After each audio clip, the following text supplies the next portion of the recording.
Hey guys, it's Wes here from Travel with Wes, and today I'm taking you on a grueling adventure as we climb the sacred mountain of Croagh Patrick in beautiful County Mayo, Ireland.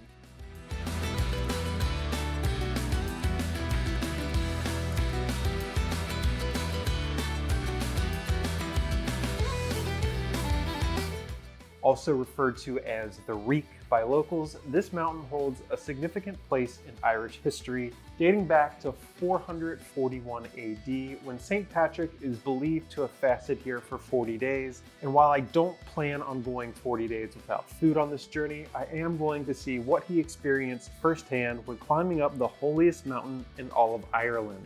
In terms of location, Croagh Patrick is situated near the western coast of Ireland. The most convenient place to stay if you're planning this hike is the charming town of Westport. It's a great base for this trek and is worth spending a couple nights here to explore town. Westport is about a 3-hour drive from Dublin, and during my trip, my brother and I hit the road immediately after landing in Ireland. There's nothing like landing from your red-eye flight, driving 3 hours across a completely new country, and then immediately jumping into a grueling 7-kilometer hike just to get the juices flowing.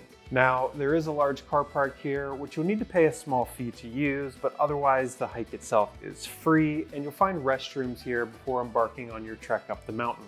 During our visit, we were pretty lucky to have great weather, but if you have any flex in your schedule, I'd recommend doing this hike when clear skies are in the forecast. Croagh Patrick is notorious for weather conditions that can change on a dime, and if low clouds roll in off the ocean, you could end up missing out on the epic views from atop.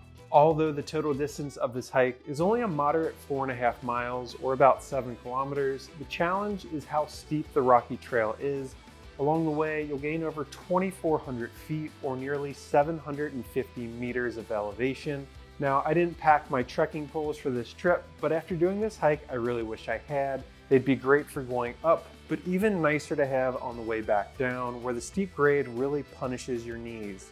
For most visitors, this hike will take between 3 and 4 hours, and remember that it will probably take you twice as long to go up as it does to get back down. The trail starts out pretty mild with a steady incline as you make your way from the car park through a gated area and up the dirt path. If you've passed the large white statue pointing at visitors, then you'll know that you're headed in the right direction. The hardest part of this hike is that the trail barely lets up. You'll face a pretty constant upward grade for most of the hike. The trail really only lets up for a little bit when you wrap around the backside of the mountain. Along the way, keep an eye out for sheep grazing in the fields below and stone ruins that you'll pass just off the trail. On the trek up, don't forget to look behind you at the stunning Clew Bay. The views of Clew Bay will just keep getting better and better as your day goes on, with the best views waiting for you atop Croagh Patrick. Once you reach the backside of the mountain, the trail will pretty much shoot straight up and become a lot rockier. Even though the trail is quite steep and rocky, you won't be exposed to any sheer drops. So despite all of this, I think people who don't normally do great with heights should be fine on this hike if they're determined. There's nothing technical about climbing this portion, but you might find it easier to scramble a bit with your hands at times due to the steepness. Although some clouds rolled in and out while we made our trek to the top, once we reached the summit of Croagh Patrick, we had the most amazing, unobstructed views of Clew Bay. At this point, you should give yourself a really big pat on the back for completing a really difficult climb up Ireland's holiest mountain. We spent over 30 minutes hanging out atop the Reek, eating some snacks we had packed, soaking up the first epic views of our trip, and resting our legs a bit before making the trek back down. Although it was a bit busy up here since we arrived at the summit during midday on a beautiful May afternoon, luckily the mountaintop is quite large and flat, so there's tons of room to spread around and enjoy some peace and quiet. While you're here, you can peek around the church that was built in 1905, but no, you won't find any restrooms up here. If you're visiting for spiritual reasons, then keep an eye out for one of the plaques near the top. That will give you some instructions or insight on how to pay your respects to this holy place. Now, once you've had your fill of the views from atop Croagh Patrick, it will be time to say your goodbyes and start your trek back down. Be sure to take your time since the terrain is steep and you'll have to navigate loose rocks and other climbers working their way to the top. My tip to everyone is that once you're done at Croagh Patrick, head about 5 minutes down the road to Bartrawl Beach, also known as Bertra Beach. This takes you up close with Clew Bay, which you were just observing from atop Croagh Patrick. Here you can dip your toes in the water and go for a relaxing stroll along the sand dune beach.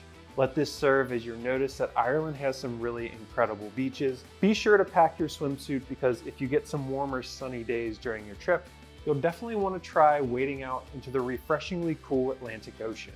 Not only are there views of Croagh Bay and the sand dune beaches here, but looking back towards land, you can also appreciate the mountain that you just climbed. Maybe there's something to be said for paying your respects to Croagh Patrick when first arriving in Ireland. We had 10 days to road trip around the Emerald Isle. In some way, somehow, we didn't encounter a single drop of rain during our trip. Ireland is known for its rainy climate, and while late May is a great time to visit, the constantly warm, sunny weather we enjoyed on this trip was quite unusual. We even had locals telling us the entire trip how lucky we had gotten. Croagh Patrick ended up being a big highlight from our trip, so be sure to include it on your Ireland trip itinerary. Many visitors will spend a couple nights pub hopping in Dublin or taking a day tour to places like the Cliffs of Moher.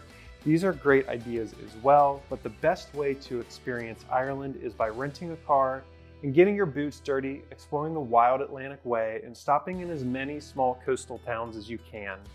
Thanks for joining me on today's adventure, and don't forget to check out my other guides for more travel planning resources to make your Ireland trip truly unforgettable. If you enjoyed this video, please give it a thumbs up, and don't forget to subscribe to Travel with Wes for more exciting travel inspiration just like this. Until next time, safe travels and thanks for watching.